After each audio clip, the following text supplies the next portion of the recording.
Teaching is simply not just teaching. Several hats are worn throughout the day. With an abundance of emails, PDs, PLCs, staffings, meetings, plannings, walkthroughs, parties, morning duties, afternoon duties, etc. The list goes on for the daily task of an educator. This brings me to professional development. Educators have mixed reviews relating to this structure within the field of education. Trying to stay above water is a common theme for educators within any district. Most of the information in PLs become redundant and may benefit or overwhelm new teachers. The amount of paperwork sent out to teachers alongside an abundant amount of information in one sitting can drive several into high-stress atmosphere that is truly uncalled for. Once it's time to step foot into the classroom and teach, plenty of educators are burnt out and have little to no energy for their students. This is a big problem that has been ongoing for quite some time. If it was tailored towards team building and details of students, it would go a lot smoother. Between grad school and no less than 25 emails per day, I'm pretty swamped. Factor in PLs, staffings, and ARDs, it's a lot to maneuver through if one is not disciplined. I'm able to handle such a task, but others have a hard time, and it shows at least a few times per week. As stated, team building and needs of the students should be the primary focus. Everyone has a task to do, but let's not forget the main objective, our students. The adult stuff should come second. This leads me to the 5 principles of an effective professional development. Principle 1. The duration of professional development must be significant and ongoing to allow time for teachers to learn a new strategy and grapple with the implementation problem. Time is of the essence, and educators alike have very little of it. Instead of countless hours towards a topic that may or may not provide relevancy, focusing on the precise matter will cut unnecessary long hours of a normal professional development in half. As a result, we can double our time frame in such a way that will contribute to such changes that are needed for our students. This will grant us a chance to deepen and reinforce our new practice, which also takes time to perfect. To further aid within this development, after-school practice with grade level teams or during planning time will align educators in the right direction collectively. Principle number 2. There must be support for a teacher during the implementation stage that addresses the specific challenges of changing classroom practice. Now, quite often, not everyone shares the same ideas and beliefs, and that's okay. Aligning oneself with others alike that share the same vision is a good way to benefit from this step. Outside sources are always a good help and will also allow individuals to take a step outside their comfort zone.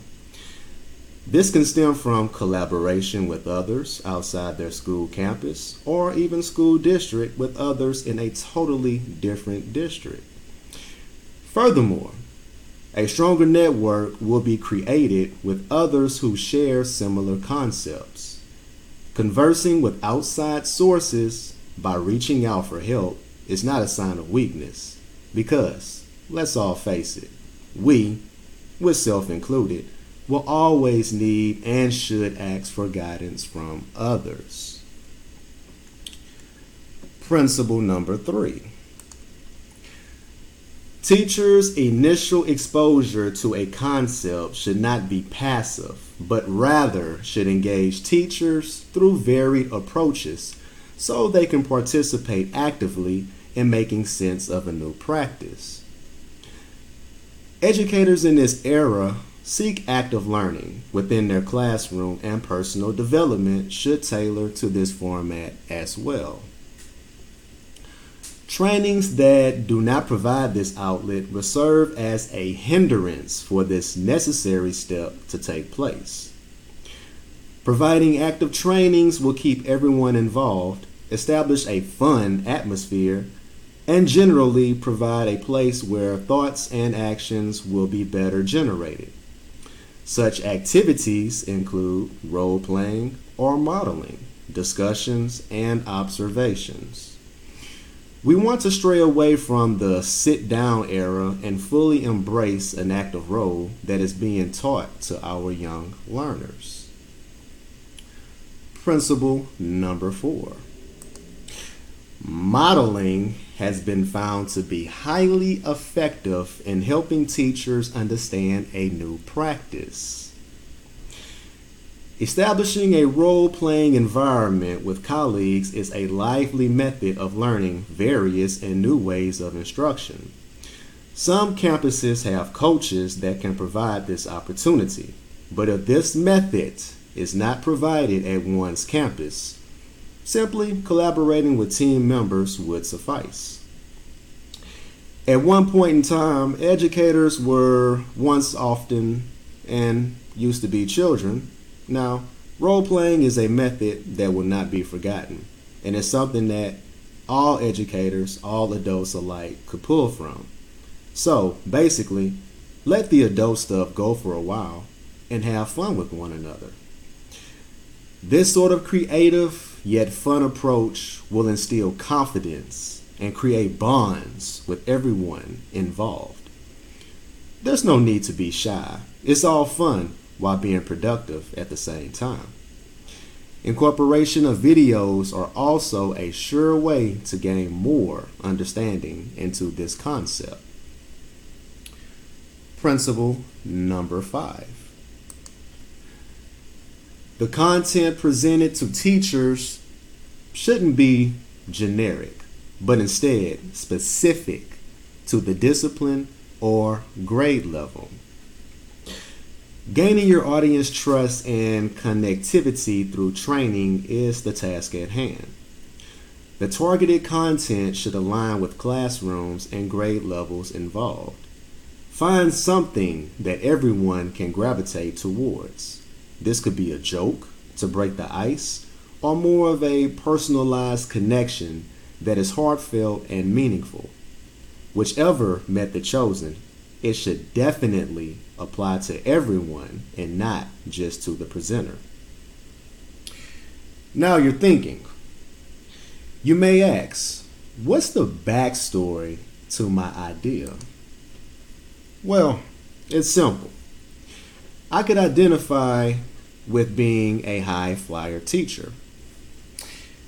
Being in tune with technology and having such resources to get the job done is critical to succeeding in the project of teaching and learning.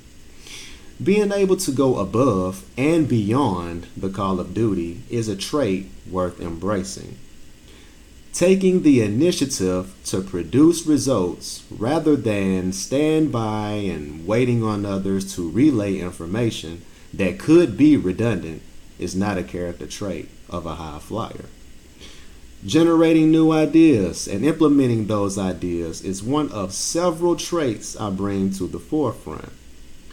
This class fits perfectly towards adding more of a well-rounded atmosphere in my classroom, which serves as a major motivator. This idea or identifier did not happen by chance. It's part of my personality. The same structure and discipline alongside ambition relates to a high flyer teacher. This is something I'm hoping to pass along to my learners to give them an opportunity towards achievements of goals. Thank you, and have a good evening.